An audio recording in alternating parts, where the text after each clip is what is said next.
Your whole life, someone has told you that you feel too much, that your tears come too easily, that you need to be stronger, tougher, less you. But here's the truth that changes everything. What if the way you experience emotion isn't a flaw you need to fix, but a form of perception that very few possess?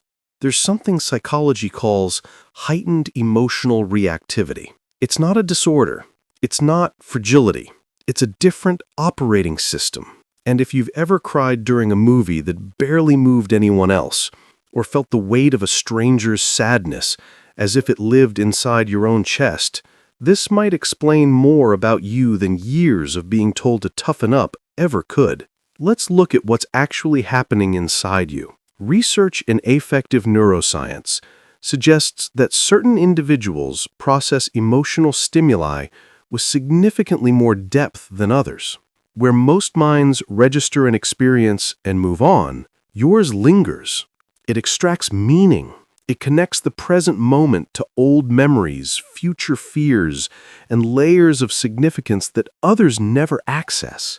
You're not overreacting. You're processing more information than the people around you even realize exists. Think about this for a moment. When you cry easily, it's not because you're weak. It's because your nervous system is finely tuned, like an instrument that picks up frequencies others can't hear.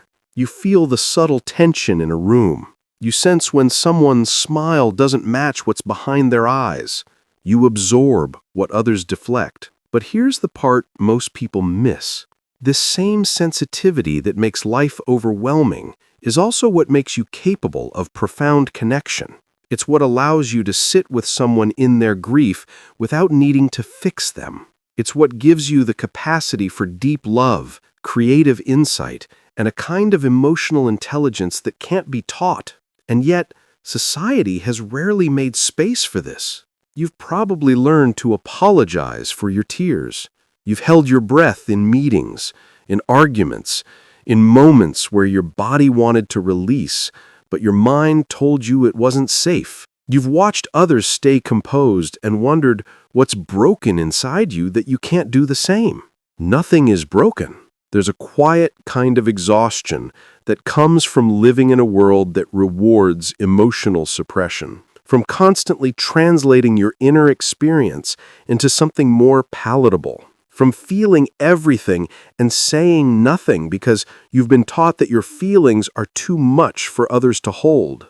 But psychology suggests something important here, that the ability to feel deeply is not a burden you were meant to outgrow. It's a capacity that, when understood and protected, becomes a source of remarkable strength. The philosopher Khalil Gibran once wrote that the deeper sorrow carves into your being, the more joy you can contain. There's a strange symmetry in that. Those who cry easily often laugh fully, love fiercely, notice what others overlook.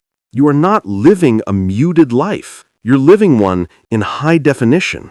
But this does come with responsibility, not to change who you are, but to honor it. This means recognizing that your emotional bandwidth is not infinite, that rest isn't laziness, that boundaries are not walls, but quiet acts of preservation. It means surrounding yourself with people who don't make you feel like you need to shrink, and understanding that solitude for you is not avoidance, it's recovery. You were never meant to be like everyone else. And perhaps that's the most difficult thing to accept. Not that you're too much, but that you've spent years trying to become less, when less was never the answer. The world is filled with people who have forgotten how to feel, who have numbed themselves to survive. And in the middle of that, here you are, still soft, still open, still willing to be moved. That's not weakness. That's courage disguised as vulnerability.